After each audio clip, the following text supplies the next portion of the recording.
మీరు చూస్తే ఆ పరమాత్మ ఇచ్చిన వేదంలో ఎంతో అద్భుతమైన జ్ఞానం నిండి నిబిడీకృతం ఉందని, దాన్ని మనం ఏదో విధంగా రీసెర్చ్ చేసి బయటికి తీసుకువచ్చి మనం ఎన్నో అద్భుతాలు సాధించవచ్చని దీని ద్వారా తెలుస్తుంది. ఇక యజ్ఞం గురించి నా ప్రశ్న పరంపరలో మొదటి ప్రశ్న, ఈ యజ్ఞక్రియను చూస్తుంటే కేవలం విరాట్ పురుషుడిలోనే ఉన్న రుగ్మతలు, అంటే ఇప్పుడు మీ ఏదైతే హరికేను అలాగే సైక్లోన్ లాంటివి ఒక విరాట్ పురుషుడు యొక్క ఈ విశ్వాన్ని మనం విరాట్ పురుషుడి స్వరూపంగా అనుకుంటే, అందులో ఏదో ఒక అవయవంలో అంటే ఏదో ఒక జడదేవతలో కలిగిన రుగ్మతకి మందు కింద ఒక చికిత్స కింద ఈ యజ్ఞం కనుక మనం అన్వయించుకుంటే, ఈ అన్వయం మనకి భగవద్గీతలోని 15వ అధ్యాయం 14వ శ్లోకం, అహం వైశ్వానరో భూత్వా ప్రాణినాం దేహమాశ్రితాం ప్రాణాపాన సమాయుక్త పచామ్యన్యం చతుర్విధం అని శ్లోకం మనకి గుర్తుకొస్తుంది. అంటే నేనేం చెప్పదలుచుకున్నానంటే, ఈ విశ్వం అంతటిని ఒక విరాట్ పురుషుడి స్వరూపంగా అన్వయించుకుంటే, మన దేహాన్ని ఆ విరాట్ పురుషుడి స్వరూపంతో కనుక పోల్చుకుంటే, ఏ విధంగా అయితే యజ్ఞము ఈ విరాట్ పురుషుడి యొక్క స్వరూపంలో కలుగుతున్న రుగ్మతలకి చికిత్స కింద ఉపయోగపడుతుందో, ఈ దేహంలో ఉన్న రుగ్మతల్ని కూడా అదే విధంగా ఈ యజ్ఞం చికిత్స చేయగలదంటారా? అసలు ఈ అన్వయం సరైందేనా? అంటే మనకి బ్రహ్మాండము అలాగే ఈ పిండాండము అన్వయం చేసుకోవడానికి వీలు పడుతుందా? ఒకవేళ ఈ వీలు సరైందే అయితే, మనం అగ్నిహోత్ర మంత్రాల్లో చూస్తే జాతవేదాగ్ని గురించి, అంగీరస అగ్ని గురించి మనకి వర్ణన ఉంటుంది. ఆ క్రమంలో చూస్తే విశ్వమంతా వ్యాపించి ఉన్న ఈ అంగీరస అగ్ని అలాగే మన దేహంలో ఉండే జఠరాగ్నికి సంబంధం ఉంటుంది అంటారా? ఏ విధంగా అయితే మనం యజ్ఞంలో ఆహుతుల్ని సమర్పించి ఈ విరాట్ పురుషుడిలో ఉన్న రుగ్మతల్ని చికిత్స చేస్తున్నాము, అదేవిధంగా ఆహార నియమాలు లేకపోతే ఇత్యాది అనుష్ఠానం ద్వారా ఈ దేహంలో ఉండే రుగ్మతల్ని కూడా అదేవిధంగా యజ్ఞం ద్వారా మనం నివారించుకోవటం సంభవం అవుతుందంటారా? ఈ ప్రశ్నకి నా సమాధానం ఇవ్వగలరని మనవి. ఓం నమస్తే. నేను doctor Venkata Chaganti, president, university of applied Vedic sciences. Rohit అడిగిన ప్రశ్న విన్నారు కదా, దానికి సమాధానం చెప్పుకునే ముందర ఈ అద్భుత దృశ్యాన్ని మటుకు మనం తిలకించవలసిందే. ఎందుకంటే మోడీ గారు చేసిన అద్భుతమైన వ్యవహారం ఇక్కడ చూడండి. PM Modi touches elderly man's feet during West Bengal CM oath ceremony. ఒక 98 సంవత్సరముల వ్యక్తి యొక్క పాదాలని తగిలి నమస్కారం చేసుకున్నాడు. అది పబ్లిక్ అనమాట. అంటే ఏంటంటే ప్రజలందరూ చూస్తుండగా, మీడియా చూస్తుండగా ఆయన చేసిన గొప్ప వ్యవహారం. చాలా మంచి పని అది. దేశానికి దిశానిర్దేశం చేసేవాళ్ళు పబ్లిక్లో ఏం చేస్తున్నారని మిగతా వాళ్ళు చూస్తారు. ఆయన మీరు ఎల్డర్స్ని ఇట్లా గౌరవించుకోవాలి అని చెప్పడాన్ని ఆయన చూపించాడు. సో అది మనకి ఆదర్శం అవ్వాలి. సో అలాంటి విషయాలు మోడీ గారు పాటించడం, ప్రజలకు చెప్పడం, తను పాటిస్తున్నాడు అంటే చెప్తున్నాడు మీరు కూడా చేయండి అని చెప్పడం అనమాట. సో 98 సంవత్సరాల వృద్ధుడు, ఆయన యోధుడు, మరి రాజకీయాల్లో అటువంటి మనిషిని గౌరవించుకోవడం తన బాధ్యత అని చెప్పి గౌరవించుకున్నాడు. సో అది చాలా అద్భుతం. మనం అందరం కూడా తాలియా బజావ్, అంతేకాకుండా మనం కూడా ఫాలో అవ్వాలి అది వీలైనంత మటుకు. సో ఇది దృష్టిలో పెట్టుకోండి. మీకు అనిపిస్తే ఇక్కడ పెద్దలు అన్నప్పుడు మనకు ఒక సూత్రం ఉంటుందన్నమాట. ఆ పెద్దలు ఎవరంటే మనకంటే జ్ఞానులైన వాళ్ళు కూడా పెద్దలే. మనకంటే జ్ఞానులైన వాళ్ళు మనం గుర్తించినప్పుడు వాళ్ళకి నమస్కారం చేసుకోవడము సంస్కారం అవుతుంది. ఇది మనం గుర్తుపెట్టుకోవాలి. వాళ్ళ కాళ్ళు ముట్టక్కర్లేదు, కానీ వయసులో పెద్దవాళ్ళని మటుకు గౌరవించేటప్పుడు ఇలా గౌరవించడం అన్నది మన ఆచారము. ఆ వ్యవహారం మనం ఎప్పుడూ కూడా పాటిస్తూ ఉండాలి. అవసరం అయితేనే, అవసరం లేకపోతే నమస్కారం పెట్టుకోవచ్చు, కానీ గౌరవించడం అన్నది మోడీ గారు చేసిందైతే ప్రపంచంలో ఎవడూ చేయలేడు. అంత చక్కగా ఆయన చేసి చూపించారు అది. సో సరే, ఆయన రాజకీయాలు ఎట్లున్నా ఇది మటుకు సాంప్రదాయబద్ధంగాను చక్కగా మన యొక్క భారత దేశ వ్యవహార శైలిని చూపిస్తోంది. ప్రపంచం అందరూ కూడా ఆశ్చర్యపోవాలి. అందుకే మోడీ గారు ఒకసారి ఒక కంట్రీకి వెళ్ళినప్పుడు పేరు గుర్తొస్తలేదు కానీ ఆ అధినేత వచ్చి మోడీ గారి కాళ్ళని నమస్కారం చేశాడు. అది గొప్ప విశేషం అన్నమాట. అది ఆయన అలా చేస్తున్న చూసి వాళ్ళు కూడా ఇన్స్పైర్ అయ్యారు. ఇది గొప్ప విశేషం. ఈ వెస్టర్నర్స్ చేస్తారు చేయరు అవి కాదు, ఎవరు చేస్తారంటే వాళ్ళ ఇష్టం అది. కానీ ఇక్కడ మన దేశంలో మనమే మన ఎల్డర్స్ని, మన పెద్దవాళ్ళని గౌరవించుకోకపోతే ఎలా చెప్పండి? తప్పకుండా గౌరవించాలి. ఆ గౌరవం ఉంచాలి. మనము ఎన్ని భావనలు వ్యతిరేకం ఉన్నా కానీ మోడీ గారు చేసిన క్రియకి నేను నమస్కారం చేస్తాను. అది వండర్ఫుల్ అండి. సో ఇప్పుడు రోహిత్ గారి ప్రశ్నకి వెళ్దాం. రోహిత్ గారు ఏమంటారంటే, ఈ విరాట్ పురుషుడు అంటే ఎవరు అన్నది పురుష సూక్తంలో చెప్తాను. ఈ సమిష్టి, ఈ మొత్తము ప్రపంచంలో ఉన్న అన్ని పదార్థాల యొక్క సమిష్టిని విరాట్ అంటారు అనమాట. సో ఈ విరాట్ పురుషుడు అని ఎందుకు అన్నారంటే అన్నిట్లో పూర్ణమై ఉన్నాడు అని చెప్పడం అనమాట. సో ఈ విరాట్ పురుషుని కంపేర్ చేస్తూ ఆయనకి వాయువు ప్రాణము అని చెప్పి మన పురుష సూక్తంలో ఉందన్నమాట. సో వాయువే ప్రాణం ఆయనకి. సో ఆ వాయు కాలుష్యం వచ్చింది అంటే ప్రాణానికి గండం ఏర్పడింది అని అర్థం అనమాట. చాలా బాగా చెప్పాడు రోహిత్. చాలా బాగా చెప్పావమ్మా, చాలా బాగుంది, వండర్ఫుల్.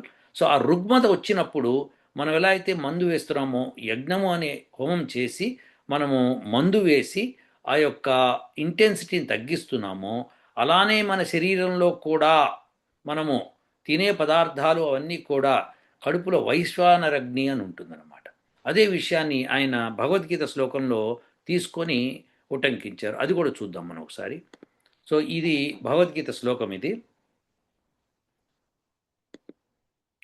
దీనిలో నేను ప్రాణుల దేహాల్లో వైశ్వానరుడు అనే అగ్నిగా మారి ప్రాణ అపాన వాయువుతో కలిసి వారు తీసుకునే 4 రకాల ఆహారాన్ని అంటే నమలడం, మింగటం, తాగటం, నాకడం, జీర్ణం చేస్తున్నాను అని చతుర్విధం అని చెప్పి ఇక్కడ ఉంది. ఇక్కడ చతుర్విధం అంటే 4 విధాలైన ఆహారాన్ని నేను పచనం చేస్తున్నాను అని చెప్తున్నాడు అనమాట.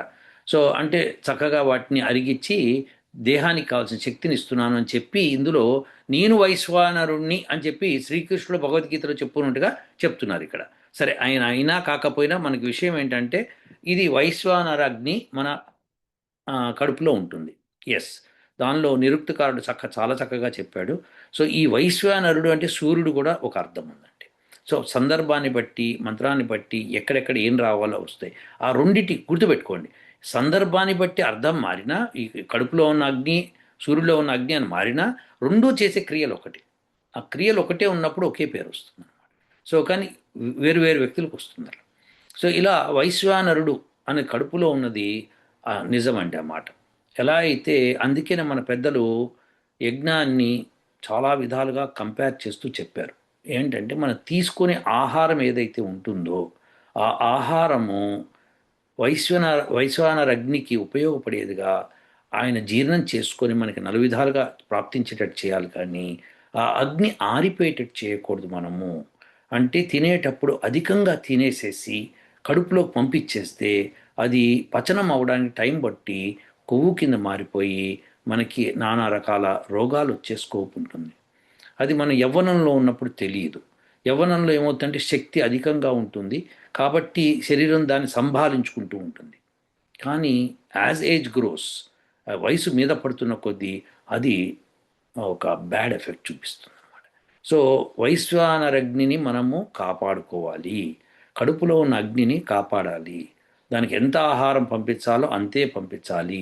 చెడు పదార్థాలని పంపించకూడదు. అగ్నిలో ఎలా అయితే మనం యజ్ఞం చేసేటప్పుడు పదార్థాలు, తీపి పదార్థాలు, పుష్టికారకమైనవి, తర్వాత ఔషధాలు, తర్వాత సుగంధ ద్రవ్యాలు, ఈ 4 రకాల పదార్థాలు వేస్తాము. మన ఆహారంలో కూడా ఇవి ఉండాలి. మాంసం ఉండకూడదు. ఇది డెఫినెట్ దీని లెక్క ప్రకారం అనమాట. సో దెర్ఫోర్ మనం గుర్తుపెట్టుకోవాల్సింది ఏంటంటే ఆహారం తినేటప్పుడు కొని యజ్ఞం చేసేటప్పుడు ఈ 4 పదార్థాలు శుద్ధంగా ఉండేటట్టు చూసుకోవాలి. ఒకసారి కొంతమంది బ్రాహ్మణులు హోమం చేస్తూ కేవలం నెయ్యితో మాత్రమే చేస్తున్నారు, ఏ పదార్థాలు ఆహుతిగా ఇస్తున్నారు. అప్పుడు ఆయన అడిగాడు, ఏమయ్యా మరి ఆ స్వీట్లన్నీ చేసి పెట్టుకున్నారు, మరి అది ఆహుతి ఇవ్వరా అని అడిగారు. అంటే అవన్నీ ప్రసాదం అండి, మేము తినాలి. అంటే తీపి పదార్థాలు, సుగంధ ద్రవ్యాలు మీకును, మరి అగ్నికేమో, దేవతలకేమో ఏ తీపి పదార్థాలు లేకుండా కేవలం నెయ్యి పంపిస్తారా అని చెప్పి ఆయన అడిగాడు. అంటే చమత్కారంగా అడిగి చెప్తున్నాడు ఆయన. ఇలా కాదండి, మీరు అవి పదార్థాలు వేయాలి అని చెప్పడం అనమాట. సో ఇలా ఎస్, ఇప్పుడు కంపారిజన్కి వద్దాం. వైశ్వానరగ్ని, ఈ కంపారిజన్తో ఆయన రోహిత్ గారు ఆ, విరాట్ పురుషుడికి రుగ్మత అని చెప్పారు. ఇది కాదండి, ఇది సరి అయిన పోలిక కాదు. కాకపోతే మీరు చెప్పింది వాయు కాలుష్యం వస్తే తప్పకుండా మనందరికీ ప్రాబ్లం అని చెప్పడంలో అర్థంలో మీరు చెప్తే కనుక అది కరెక్ట్ అర్థం. విరాట్ పురుషుడికి రుగ్మత రాదు. ఎందుకంటే విరాట్ పురుషుడికి రుగ్మత వచ్చేది ఏంటంటే, ఇప్పుడు అలా అనుకున్నాం అనుకోండి, తుఫాన్లు ఇవన్నీ ఇక్కడ మన ప్లానెట్ మీదే కాదు, అనేక ప్లానెట్స్ మీద తుఫాన్లు వస్తూ ఉంటాయి, హరికేన్స్ వస్తుంటాయి, కొన్ని కొన్ని చోటైతే వజ్రాలు కురుస్తూ ఉంటాయి. ఇలాంటివన్నీ ఇప్పుడు సైంటిస్టులు ఆ, వాళ్ళు వాళ్ళ జర్నల్స్లో, పబ్లికేషన్స్లో చూపిస్తున్నారు అనమాట. సో దానికి అర్థం ఏంటి? అంతేకాకుండా మీరు ఎప్పుడైనా వినుంటారు, ఏది సూర్యుడి నుంచి మనకి సౌర తుఫాన్ వచ్చింది అని చెప్తూ ఉంటాం అనమాట. సో అంటే ఏంటి, సూర్యుడు ఒక్కసారిగా లోపల తుఫాన్ లాగా అయ్యి అధికమైన పార్టికల్స్ ప్రొడ్యూస్ అయ్యి మన భూమి వైపు కూడా వస్తూ ఉంటాయి అన్నమాట. సో ఇలా వచ్చే వాటిని మనం సౌర తుఫాను అని చెప్తుంటాం అనమాట. సో అక్కడ కూడా తుఫాన్ వస్తుంది. అందుకనే మనం ఏం చేస్తామంటే, యజ్ఞం చేసినప్పుడు సూర్యుడి పేరు మీద కూడా చేస్తాం అనమాట. సో ఈ ఆహుతులు అక్కడ దాకా క్యారీ అవ్వాలి అని చెప్తాం అనమాట. అది ఎలా క్యారీ అవుతావు, అవి ఏం చేస్తాయనో తర్వాత చూద్దాం. అది గ్యారంటీగా అవుతాయి. కానీ మీరు చెప్పింది మటుకు కరెక్ట్. మనము రుగ్మత వచ్చినప్పుడు దానికి ఎలా అయితే ఔషధం ఇవ్వాలో, అలానే హోమం కూడా ఇలాంటి ప్రకంపనాలు వస్తుంటాయి కాబట్టి మనం ముందరే చేసి పెట్టుకుంటే ప్రకంపనాలు ఇలాంటివి రావు, ఇలాంటివి తగ్గుతాయి అని మనం గుర్తుపెట్టుకోవాలి. సో వీళ్ళందరూ ఏమనుకుంటారంటే, ఓ 4 కట్టెలు పెట్టి కొద్ది నెయ్యి తగలేస్తే అయిపోతుంది హోమం అనుకుంటారు. చాలా పొరపాటునైనా దానికి ఒక ప్రక్రియ ఉంటుంది, ప్రతిదానికి ఒక ప్రక్రియ ఉంటుంది. సో అది మీరు గుర్తుపెట్టుకోవాలన్నమాట. ఒకప్పుడు బ్యాటరీ అంటే ఇంత పెద్ద సైజు ఉండేది, ఎలా ఉండేది. ఇప్పుడు బ్యాటరీలు అంటే చిన్న సైజు, ఎక్కువ వోల్టేజ్, ఎక్కువ కరెంట్ కూడా ఇచ్చే వస్తున్నాయి. సో ఇంకా చిన్నవి కూడా ఉన్నాయన్నమాట. ఇప్పుడు క్వాంటమ్ లెవెల్లోకి వెళ్ళిపోయి మనం బ్యాటరీస్ ప్రొడ్యూస్ చేస్తున్నాం. సో అవి విపరీతమైన ఎలక్ట్రిసిటీ కూడా ఇస్తున్నాయి అన్నమాట. సో ఇలాంటివి వస్తున్నప్పుడు అర్థం ఏంటి, మనిషి పురోగతి చెందుతున్నాడు అనుకునే టైంలో దాన్ని ఆలోచించి ఇంకా తక్కువ సైజ్ చేసుకుంటూ వస్తాడు. సో అది అదేవిధంగా యజ్ఞం కూడా మనకి వేదంలో చెప్పినట్టుగా తక్కువ సైజ్ అయినా దాని యొక్క ఎఫెక్ట్ చాలా ఎక్కువ. సో దాని గురించే వేద మంత్రాలన్నీ చెప్తాయన్నమాట. సో అంత చిన్న యజ్ఞకుడు ఇలా 3 గంటలు 4 గంటలు చేసి సరిపోతుంది, అలా సరిపోతుంది, ఇలా సరిపోతుంది అంటే ఖచ్చితంగా ఏ దానికి ట్రీట్మెంట్కి ఆ చికిత్స చేయాల్సిందే. పెద్దదైతే కనుక పెద్దగా చేయాలి, చిన్నదైతే చిన్నగా చేయాలి. దాన్ని ఆలోచించి చెప్పగలిగే వాళ్ళు ఋతువిజులు అనమాట. సో ఈ ఋతువిజుల్ని కాంటాక్ట్ చేసి దేనికి ఏమిటి అని కనుక్కుంటే వాళ్ళు చెప్పగలుగుతారు. చెప్పిన దానికి మీరు ఆ విధంగా ఫాలో అవ్వటం అనమాట. అద్భుతాలని మీరు ఆశించకూడదు, అదే టైంలో అద్భుతాలు జరగవని అనుకోకూడదు.